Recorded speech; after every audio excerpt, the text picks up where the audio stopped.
Ce petit message est pour l'Église UJST et j'ai parlé à ce sujet hier soir pour la groupe de prière et je ne vais pas parler longtemps parce que la pasteur m'a demandé de parler pendant 10 minutes parce que c'était pour la groupe de prière, donc je vais essayer.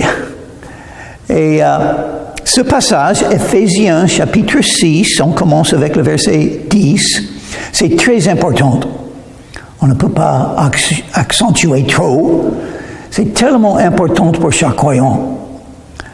Parce que quand on vient à Jésus, on est né de nouveau, on rencontre Jésus dans un sens spirituel, on croit en lui, on est sauvé de ses péchés, on commence à le suivre, et donc à ce moment, on est un vrai chrétien, un croyant, un enfant de Dieu. Mais on est aussi un soldat dans une armée, l'armée de Dieu. Parce qu'il y a une guerre qui se passe actuellement dans ce monde, la guerre spirituelle entre les forces des ténèbres et les forces de l'Esprit de Dieu qui est dans tous les croyants. Donc une question, comment gagner dans cette guerre? Comment combattre dans cette guerre? Que sont les armes spirituelles que je dois avoir et que Dieu me donne afin que je puisse vaincre dans cette guerre? Mes péchés sont confessés. J'ai foi en Jésus, mais je serai attaqué par l'ennemi. Je serai attaqué. Et Dieu veut qu'on soit forte.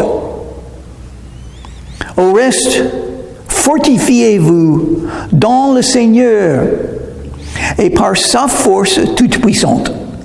Il a la force, nous sommes faibles. Il est tout puissant, nous n'avons pas de force en nous-mêmes. Pas du tout. Verset 11, mais Dieu nous donne quelque chose. Revêtez-vous de toutes les armes de Dieu afin de pouvoir tenir ferme contre les ruses du diable. Oh, il y a des armes de Dieu. Dieu nous a donné plusieurs armes spirituelles, mais il a dit, revêtez-vous de toutes les armes. Il faut avoir toutes les armes. Si on n'a pas toutes les armes, on a une faiblesse.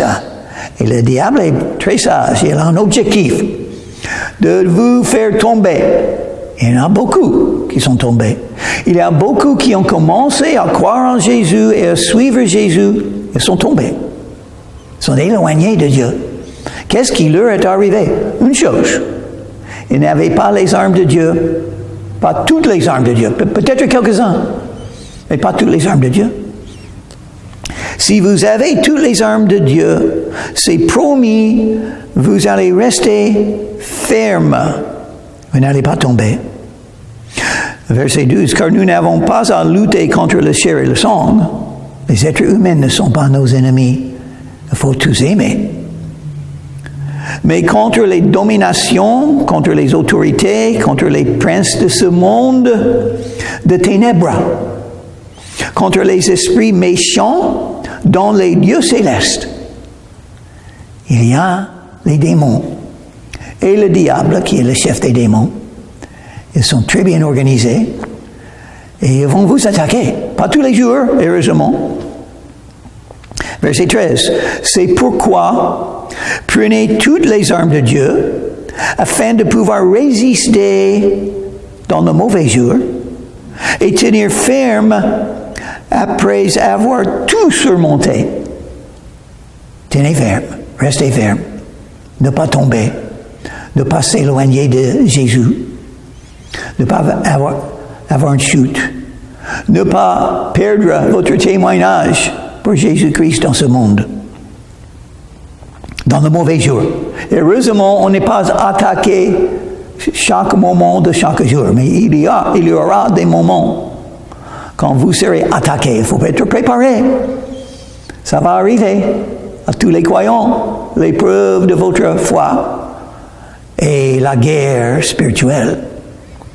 Mais pour gagner, il faut toutes les armes de Dieu. Que sont les armes de Dieu?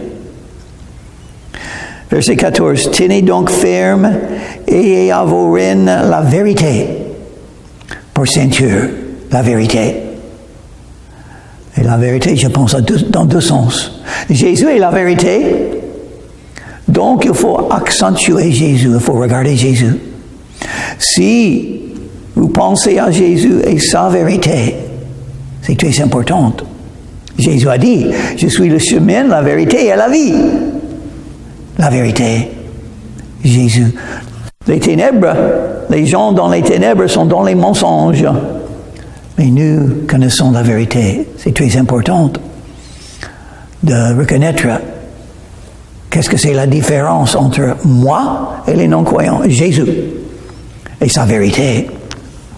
Et, dans un sens pratique, il faut dire la vérité. Il ne faut pas mentir. Un croyant doit toujours dire la vérité. Toujours. On peut dire rien du tout si on veut. Ça, c'est bon, selon Jacques. Comme ça, on pêchera moins si on parle moins. Lent à parler. Mais aussi, donc la vérité. Dire la vérité. Revêtez la cuirasse de la justice. Encore, c'est Jésus. Jésus est notre justice. Nous sommes justifiés par la foi en Jésus. Donc, ce n'est pas ma justice. Ce n'est pas la raison que je suis accepté, aimé par le Père. Non, c'est grâce à Jésus et sa justice. Quand Dieu me regarde, parce que je crois en Jésus, Dieu voit la justice de Christ quand il me voit, quand il me regarde. La justice de Christ a été imputée à moi. Donc, il ne faut pas oublier ça. Je suis justifié par la foi en Jésus, pas par mes bonnes œuvres. Et, dans un sens pratique, il faut faire la justice. C'est très important. Il faut faire ce qui est juste et droit. Quand vous avez une décision à faire, moi, à ce moment, pendant plusieurs années, je suis en train de souffrir quelque chose. Et je dois faire une décision de ces jours. Qu'est-ce que je vais faire? Qu'est-ce que je vais faire dans cette situation? Une chose, faire ce qui est juste, ce qui est bon. Pas ce que je veux. Pas comment être heureux, parce que je ne sais pas comment être heureux. Je sais. Mais qu'est-ce que c'est? Qu'est-ce qui est droit à faire dans cette situation? Peut-être que je vais perdre si je fais ce qui est droit. Bon. Peut-être que je vais souffrir. Donc, si je vais souffrir, je souffrirai. Parce que c'est pour Jésus. Il faut faire ce qui est juste. Et mettez pour chaussure à vos pieds le zèle que donne l'évangile de paix. Le zèle pour parler de Jésus. Et les pieds ont quelque chose à faire. Si vous avez toutes les armes de Dieu dans votre vie, aujourd'hui, les pieds ont quelque chose à faire. Et quoi? Allez. Il faut quitter la maison. Il faut aller parler avec quelqu'un de la bonne nouvelle. Intéressant, l'évangile de paix. Nous sommes dans une guerre spirituelle. Nous sommes attaqués. Et la plupart de ces armes sont défensives. Parce que nous donne l'évangile de paix. Les gens n'ont pas de paix. Ils sont en rébellion contre Dieu. Ça, c'est la guerre dans leur vie. Ils ont besoin de la paix avec Dieu. Ça vient parfois en Jésus. Et toutes ces armes viennent de Jésus. Prenez par-dessus tout cela le bouclier de la foi avec lequel vous pourrez éteindre tous les traits enflammés du malin. Le malin va lancer des flèches brûlantes à toi. Ils vont vous toucher. Ils vont vous brûler. Ils vont vous faire du mal. L'objectif, vous faire tomber. Et comment rester ferme? La foi. La foi, le bouclier de la foi. Parce que le diable aime accuser, il aime attaquer, il aime condamner, juger. Les mots négatifs lancés vers... D'où va venir ces mots négatifs? Ces accusations du diable? Oui, mais il utilise les autres pour faire ça. Et il faut faire attention. Les gens que vous aimez le plus, c'est possible. C'est eux qui vont lancer ces flèches brûlantes. Par exemple, Jésus a dit,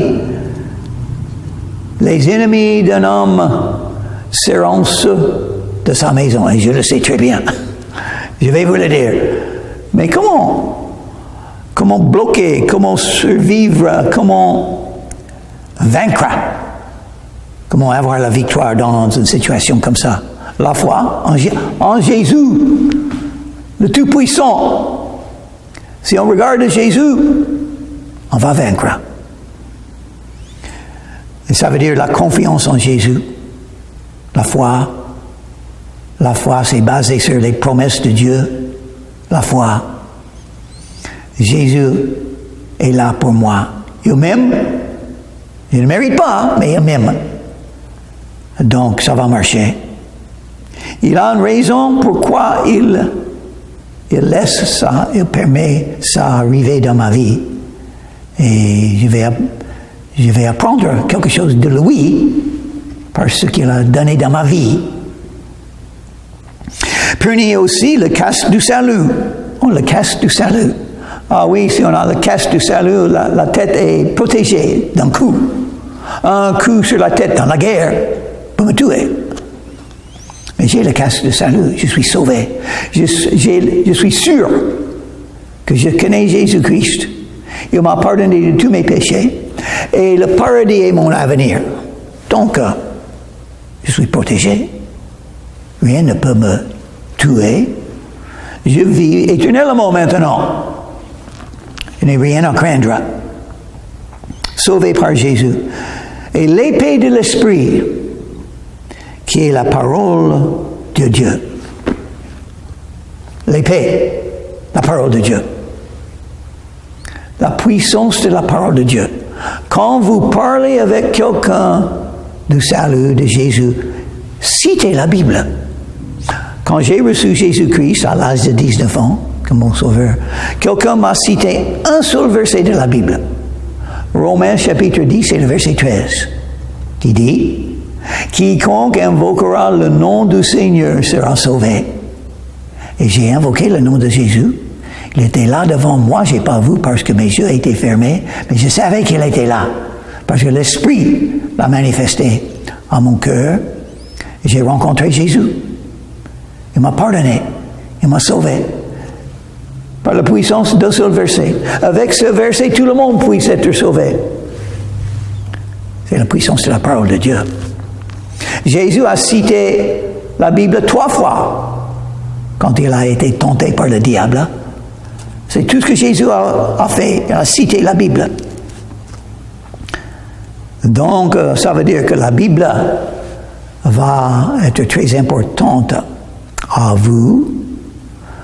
Pour croître dans la foi, il faut la Bible. Pour suivre Jésus, il faut la Bible. Pour connaître plus de Dieu, il faut la Bible. Pour entendre la voix de Dieu, il faut la Bible.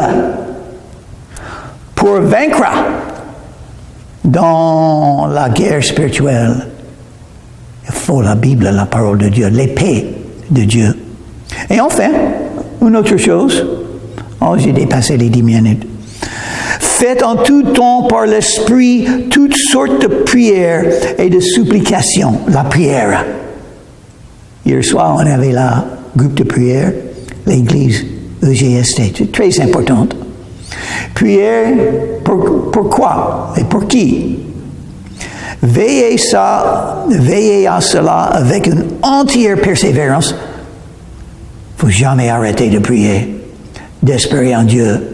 Donnez vos demandes à ce Dieu qui est tout-puissant et qui vous aime. Et priez pour tous les saints. Il faut prier les uns pour les autres. Pourquoi assister une assemblée des croyants? Pour prier pour eux, et afin qu'eux peuvent prier pour vous. C'est très important. Matthieu chapitre 18, Jésus a donné la promesse qu'il exaucera les prières quand 2 ou plus prient la même chose, sont d'accord dans la prière. La puissance de la prière.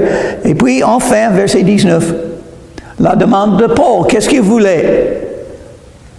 Priez pour moi, afin qu'il me soit donné, quand j'ouvre la bouche, de faire connaître ardemment et librement le mystère de l'Évangile.